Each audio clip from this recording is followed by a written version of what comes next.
സേവനങ്ങൾ നൽകി വരുന്നുണ്ട്.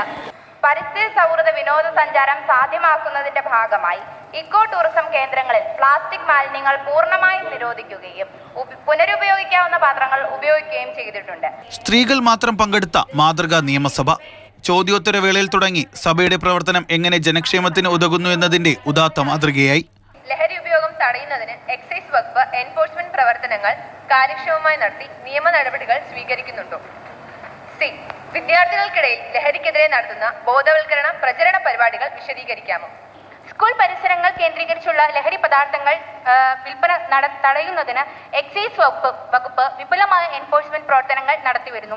നിയമനിർമ്മാണ സഭ സമത്വവേദിയാകണമെങ്കിൽ സ്ത്രീകളുടെ പങ്കാളിത്തവും പ്രാതിനിധ്യവും ഉറപ്പാക്കണം. അനീതികൾക്കെതിരെ സ്ത്രീകളുടെ അവകാശങ്ങൾക്ക് വേണ്ടി സംസാരിക്കാൻ ബോധപൂർവമായ ഇടപെടലുകൾ ആവശ്യമാണ്. ഉന്നത വിദ്യാഭ്യാസ മേഖലയിലെ സമഗ്ര പരിഷ്കരണത്തിന്റെ ഭാഗമായി Kerala institute for gender equality ആരംഭിക്കുമെന്ന മാതൃകാ സഭ ഉദ്ഘാടന ചടങ്ങിൽ മന്ത്രി ആർ ബിന്ദു പറഞ്ഞു.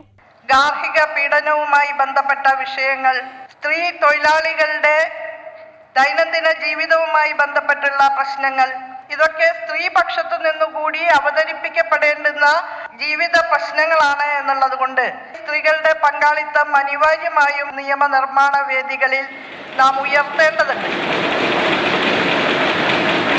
തലസ്ഥാനത്തെ 35 കോളേജുകളിൽ നിന്ന് തിരഞ്ഞെടുക്കപ്പെട്ട വിദ്യാർത്ഥിനികളാണ് മാതൃകാ വനിതാ നിയമസഭയ്ക്ക് നേതൃത്വം നൽകിയത്.